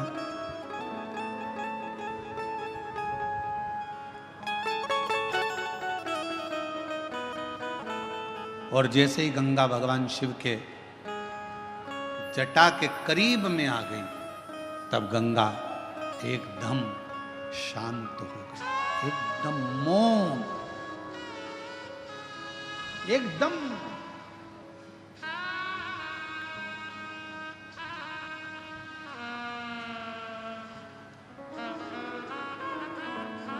पूछा भागीरथ जी ने गंगा जी से कि तुम इतना कल कल कर कर बहकर आ रही थी, इतना तीव्र से तुम्हारी गर्जना हो रही थी, इतना तेज बहाव के साथ तुम चिल्लाती चिल्लाती गर्जना करती, भयंकर नाद करती करती आ रही थी और शिवजी की जटा के करीब में आई और एकदम मौन हो गई। तो गंगा जी ने भागीरथ बाबा से कहा, मुझे मालूम नहीं था कि जो मुझे अपनी जटा में झेल रहा है वो कोई साधारण नहीं है। उसके करीब में जाते से ही एक मौनता धारण करने पर सब कुछ प्राप्त हो सकता है। वो शिव है, वो कर्पूर गौरम करुणावतारम संसार सारम भुजगेन्द्रहारं सदा वसन्तं हृदयारविन्दे भवं भवानी सहितं नमामि। नमः शिवाय, ओम नमः शिवाय, नमः शिवाय, कर्पूर गौरम करुणावतारं संसारसारं भुजगेन्द्रहारं नमः शिवाय, ओम नमः शिवाय, नमः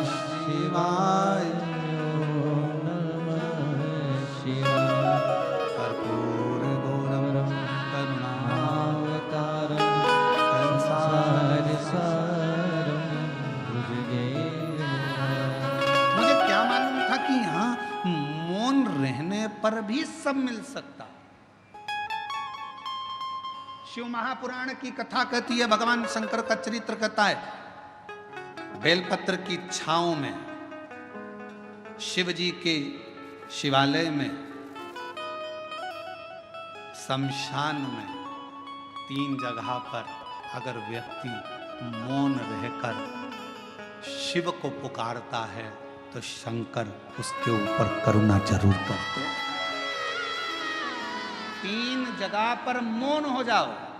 बेलपत्र की छांव में जब पहुंचो तो थोड़ी देर शांति से चुप बैठकर, अपने हाथ में माला हो तो ठीक, ना माला हो तो कर की माला हो, कर की माला भी ना हो तो घट की माला हो, भीतर से अंदर से ओम नमः शिवाय, ओम नमः शिवाय, नमः शिवाय, नमः भीतर की माला से उसको पुकारो।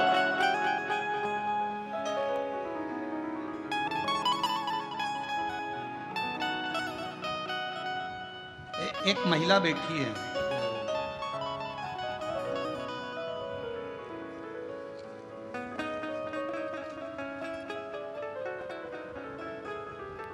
मेरा नाम गोकुल ताराचंद जी राठौड़, मुकाम पोस्ट तहसील, कन्नड़ जिला छत्रपति संभाजी नगर की रहने वाली हूँ।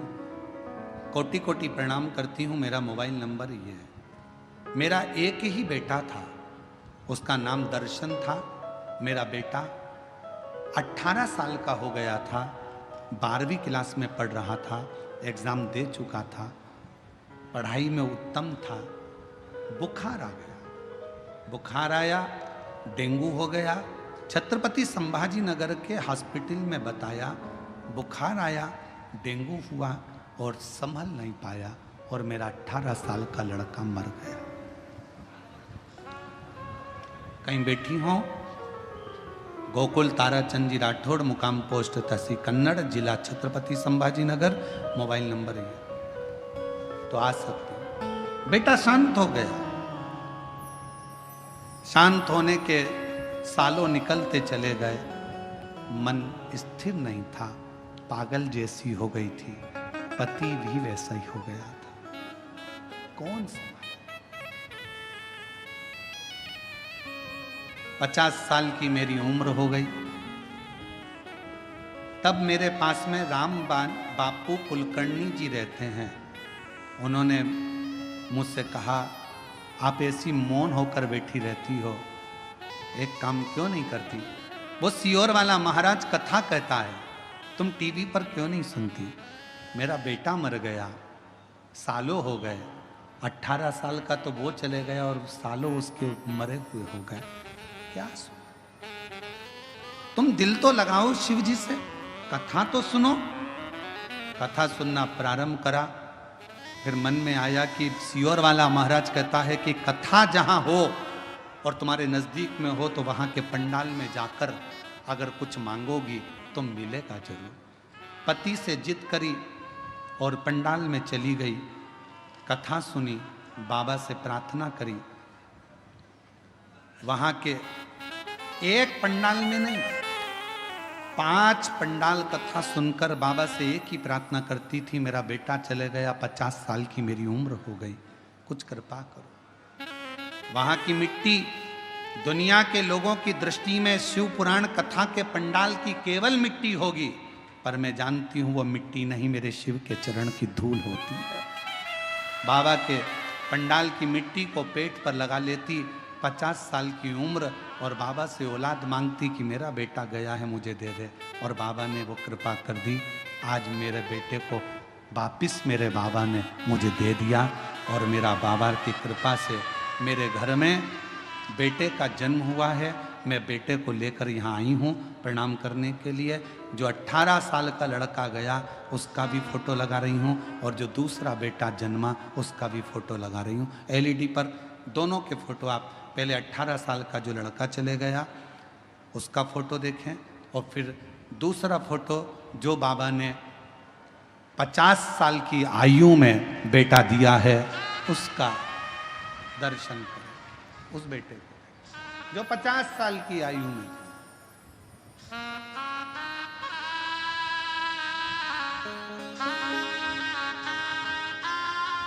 वो शिव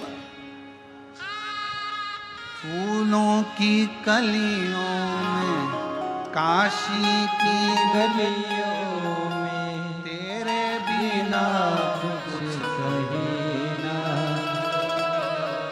तेरे बिना भी क्या जीना, तेरे बिना भी क्या जीना, हमारे तेरे बिना भी क्या जीना, ओ शंभू रे, तेरे बिना भी क्या जीना। फूलों की कलियों में, काशी की गलियों में, फूलों की कलियों में, काशी की गलियों में, तेरे बिना कुछ कही ना, तेरे बिना भी क्या जीना, ओ शंभू रे, तेरे बिना भी क्या जीना, ओ बाबा रे, तेरे बिना भी क्या जीना। ये वार्ता वो जीजी लिख रही है, मेरी उम्र 50 की, कैसे देगा वो? पर खाली ना जाता कोई दर से तुम्हारे, जो जैसा आया, जिस भाव से आया। ये कथा का पंडाल नहीं, मेरे बाबा का निज निवास है। शिव पुराण कथा में शिव जी ने तुमरुका जी की साक्षी में चंचुला देवी को वचन दिया है, चंचुला पृथ्वी पर जहां शिव महापुराण की कथा कलयुग में होगी, मैं 12 ज्योतिर्लिंग छोड़कर, कैलाश छोड़कर 7 दिन वहां निवास करूंगा, मैं वहां निवास करूंगा।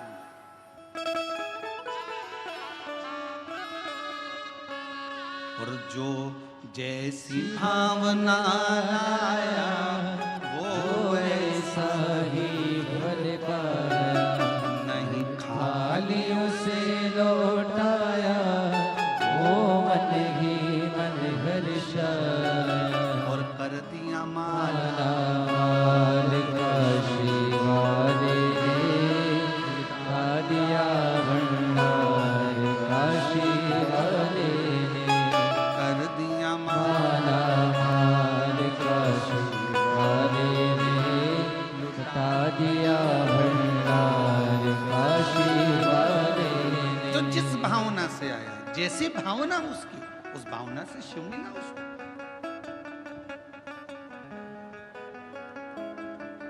अब इतनी लाखों की भीड़ में पंडालों में जगह नहीं है, लोग बाहर बैठे हुए हैं, गाड़ियों पर चढ़े बैठे हैं, जगह नहीं, रोडों पर बैठे हो। इतनी लाखों की भीड़ में आपके अंदर क्या है, क्यों आए हो, क्या मांगने आए हो, क्या लेने आए हो, शिव से क्या कहने आए हो, हमको थोड़ी ना मालूम, हमको नहीं मालूम। पर आप जिस भावना से आए हो, जिस भाव से तुम पहुंचे हो, शिव को देता है।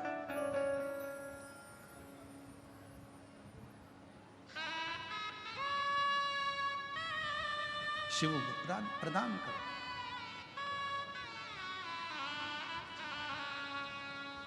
तीन स्थान पर अगर मौन भी बैठे हो तो शिव देता है।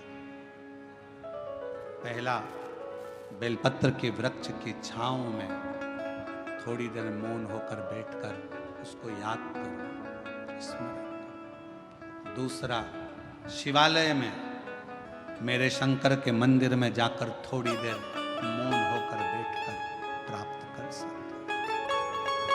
तीसरा, शमशान में अगर कोई मुर्दे को जलाने के लिए गए हो, शमशान तक पहुंचे हो, तो थोड़ी देर अगर वहां बैठने का मौका मिला है तो वहां बैठकर ठिठोली नहीं करना, हंसना नहीं, तेज बात नहीं करना, बहुत तेज चिल्लाना नहीं, मौन। मुर्दा जल रहा होगा, रिश्तेदार उसको जला रहे होंगे, तुम्हें मौका मिला है शंकर से 2 मिनट बैठकर मौन रहकर बात करने का।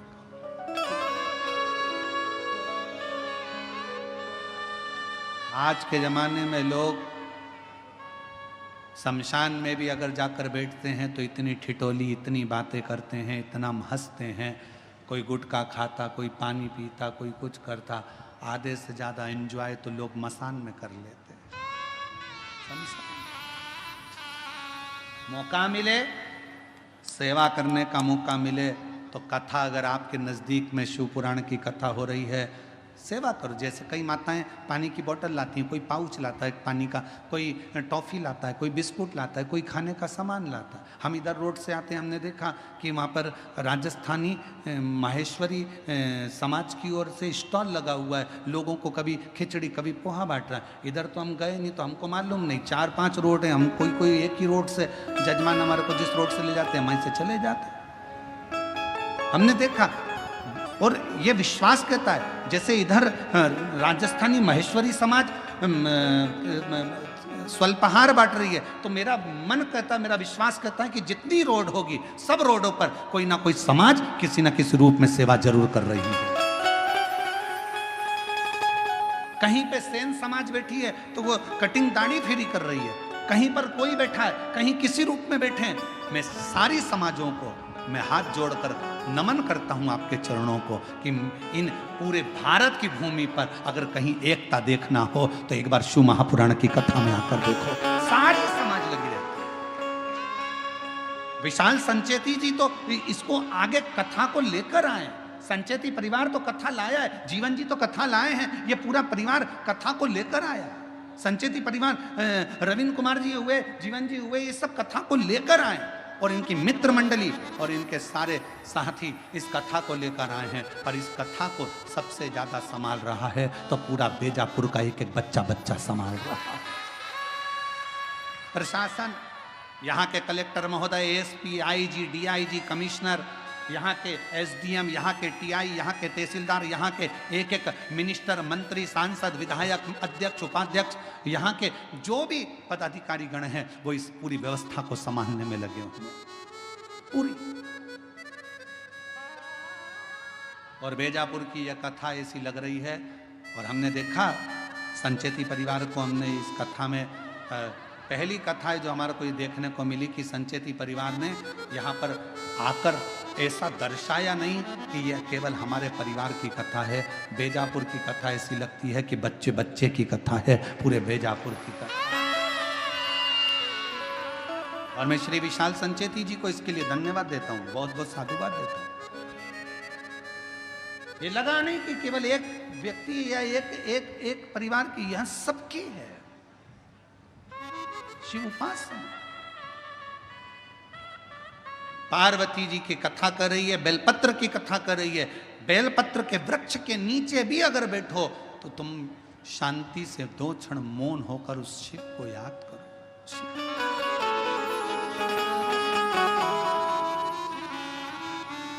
आप शंकर जी के मंदिर जा रहे हो तो उस शिव को याद करो। एक बहन ने अपना फोटो लगाया है कावड़ यात्रा का, सीहोर का।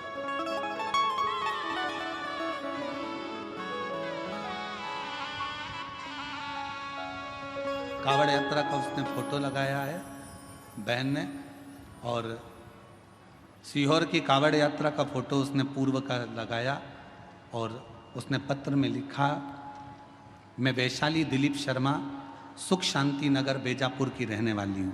कहीं बैठी हो तो आ सकते हैं एक बेलपत्र लेने के लिए। मैं दिलीप शर्मा, वैशाली दिलीप शर्मा, सुख शांति नगर बेजापुर की रहने वाली हूँ। मेरा मोबाइल नंबर ये है। कुबेरेश्वर धाम में कावड़ चढ़ाने का क्या फल मिलता है, कोई मुझसे पूछे। आपने मामा जी और भाई के साथ 2023 में बाबा की कावड़ चढ़ाने के लिए सीहोर आई थी। मन में अपने दोनों बेटों की उज्जवल भविष्य की कामना लेकर आई थी। आप कथा में कहते हो कि सीहोर की प्रदोष की जो कावड़ चलती है और बाबा को जो जल चढ़ाया जाता है, जो मांगा जाता है वो मिलता है। मैं उस कावड़ में पहुंची, मैंने अपने दोनों बेटों के लिए जो जो मांगा मेरे बाबा ने उस कावड़ में मुझे दिया। मेरा बड़ा बेटा MBBS डॉक्टर बन गया और दूसरा बेटा मेरा IT इंजीनियर बन गया। और बाबा की कृपा से 1 साल के अंदर बाबा ने मुझे इतना दे दिया कि कोई कमी नहीं छोड़ी। ये सीहोर की कावड़ का एक प्रताप है।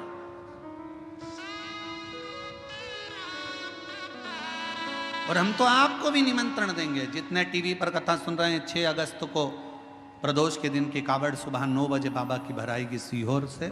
सीवन नदी, माँ सीवन का जल कुबेरेश्वर धाम तक जाएगा। दिल से बाबा का कावड़ के 2 लोटे, 1 डंडा, केसरिया वस्त्र, केसरिया साड़ी, पुरुष वर्ग श्वेत वस्त्र या केसरिया वस्त्र पहनकर बोल बम बोल बम बोल बम बोलते बोलते शिव को जल दोनों हाथ से समर्पित चढ़ा। और पूरे महीने में अगर आप कभी भी सावन के महीने में सीहोर जा रहे हैं तो वहां का जल भरकर शिव को समर्पित करें। आप अगर उस कावड़ में ना आ सके तो सावन का पूरा महीना ही कावड़ का है, जब जाओ तब समर्पित करो शिव को राज्य।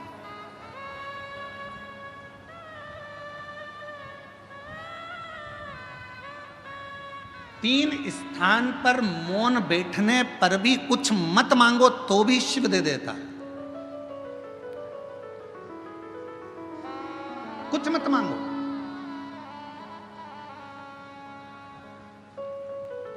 आप अगर वहां जाकर मौन होकर बैठ गए तो भी शंकर दे देगा,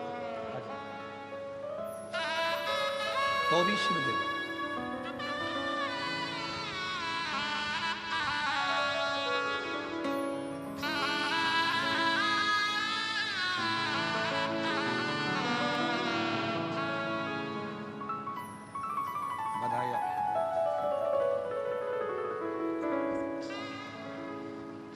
शिव तत्व की प्राप्ति क्यों ना।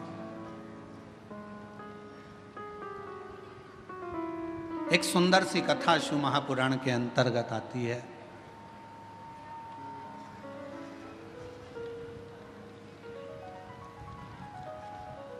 शिव कथा कहती है माँ जगत जननी जगदम्बा अम्बा भवानी माँ दुर्गा शिवजी के नेत्र बंद करने पर एक बालक ने जन्म ले लिया था, जिस बालक का नाम अंधकासुर हो गया।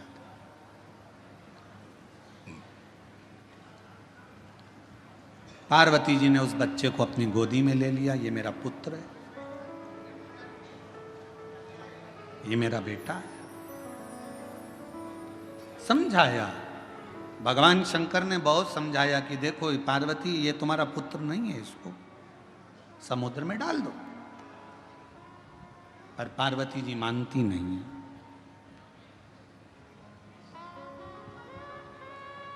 दुनिया में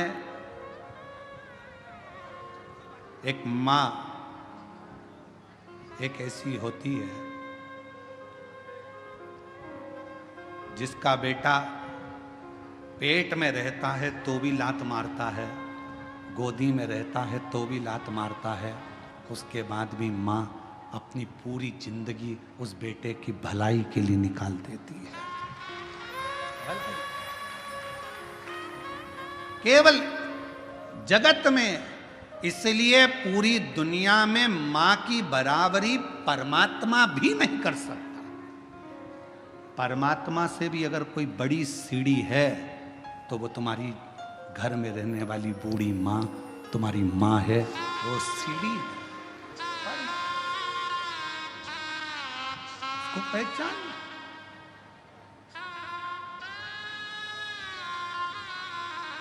फिर निवेदन करूंगा, लोगों को हमारी बात का थोड़ा बुरा ज़्यादा लगता है तो हमारी बात का बुरा लगे उससे पहले ही आपसे कह देता हूं कि मेरी बात का बुरा लगे तो क्षमा करना, पर कहूंगा जरूर।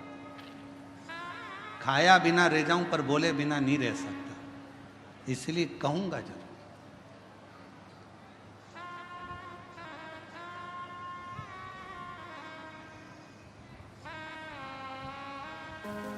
कि जिस घर में माँ बाप की इज्जत नहीं होती, उस घर में देखना कभी बरकत नहीं होती। जिस घर में माता पिता का सम्मान है,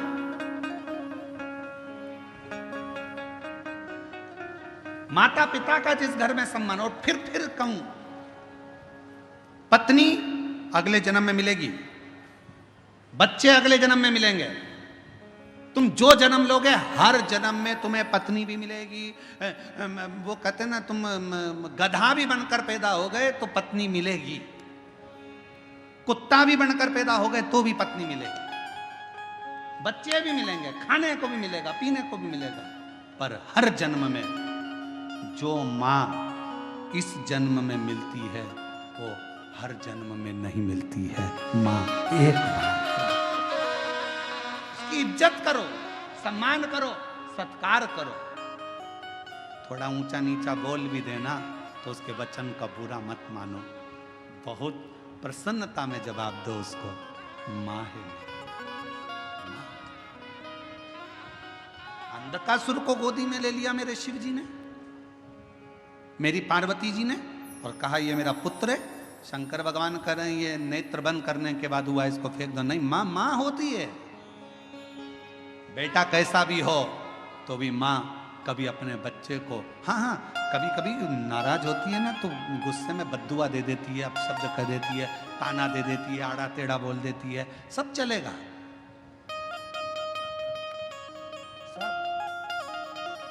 पर माँ से बड़ी कोई दौलत नहीं हो सकती।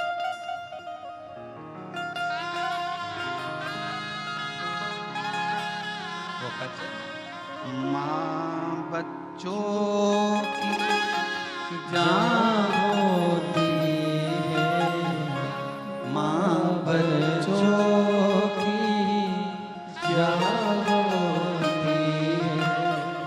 वो होते हैं किस्मत वाले जिनकी माँ होती है। कितनी शीतल कितनी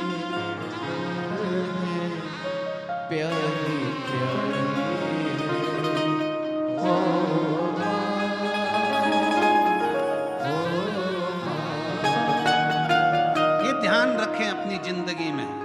मायका पिता के नाम से नहीं होता, मायका माँ के नाम से चालू होता है। मायका मेरी माँ का घर है, और मायका कब तक है?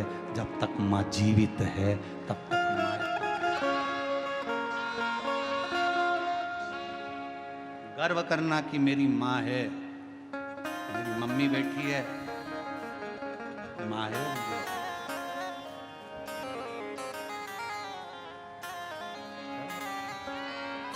अंधकासुर को बड़ा समुद्र में डाल दिया, समुद्र में हिरण्याक्ष ने पाल पोस के बड़ा कर लिया। हिरण्याक्ष ने अंधकासुर से कह दिया, तेरी कोई बाप नहीं, तेरी कोई माँ नहीं, तू पानी में बहकर आया था, मैंने तेरा पालन पोषण करा, मैंने तेरा पालन पोषण करा।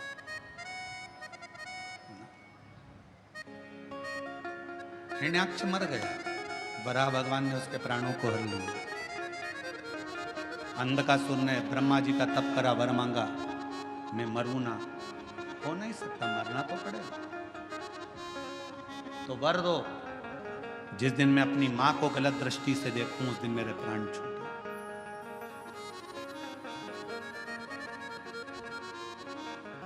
शिव पुराण की कथा कहती है, जिंदगी में मनुष्य के हाथों से ऐसा कोई दिन नहीं निकलता जिस दिन मनुष्य के हाथ से कोई पाप नहीं होता।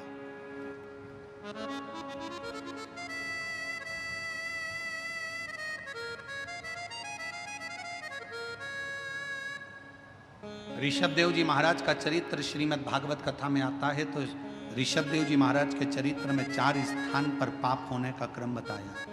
पहला, झाड़ू लगाते समय छोटे छोटे जीव मर जाते हैं, पाप माथे चढ़ जाता है। ऋषभ देव जी महाराज का चरित्र श्रीमद् भागवत में कहा। दूसरा, कपड़े धोते, नहाते, बर्तन धोते समय छोटे छोटे जीव मर जाते हैं, पाप माथे चढ़ जाता है। तीसरा, अग्नि जलाते समय, गैस जलाते समय, चूल्हा जलाते समय, लाइट जलाते समय छोटे छोटे जीव मर जाते हैं, जिसका पाप माथे चढ़ जाता है। चौथा, ऋषभ देव जी महाराज का चरित्र कहता है, जब पैदल चलकर जाते हैं तो पांव के नीचे छोटे छोटे जीव मर जाते हैं। श्रीमद् भागवत में ऋषभ देव जी महाराज का चरित्र कहता है कि 4 स्थान पर हर व्यक्ति से पाप होता है। हर व्यक्ति के मस्तक पर पाप की गठरियां बंधी होती है, पर वो पाप कहां समाप्त होता है?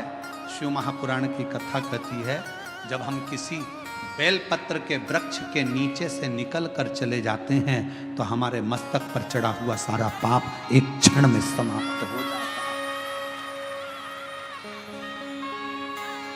एक क्षण में बेलपत्र के वृक्ष की छांव हमारे संपूर्ण जीवन के पापों को समाप्त कर देती है। इसीलिए रोज पाप होता है तो रोज बेलपत्र के वृक्ष के नीचे 1 लोटा जल चढ़ाया करो, या बेलपत्र के वृक्ष के नीचे से निकल कर जाया करो।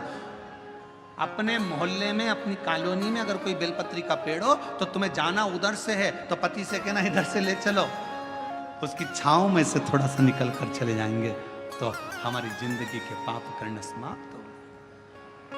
अंधकासुर ने मांगा कि मां को गलत दृष्टि से, उसको मालूम नहीं था कि पार्वती मेरी माता है, और पार्वती मैया को ही गलत दृष्टि से देख लिया।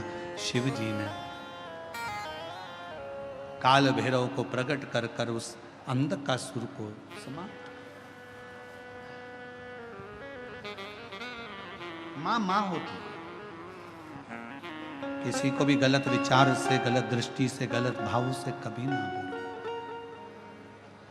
जगत में एक बात याद रखना, अपनी माता हो या किसी दूसरे की माता हो, किसी भी माता के लिए कभी गलत ना तो लिखना, ना पढ़ना, ना सुनना, क्योंकि जगत की प्रत्येक माँ अपने बच्चे को गर्भ में रखती है, और वो गर्भस्थ रखने वाली माँ कोई साधारण नहीं है।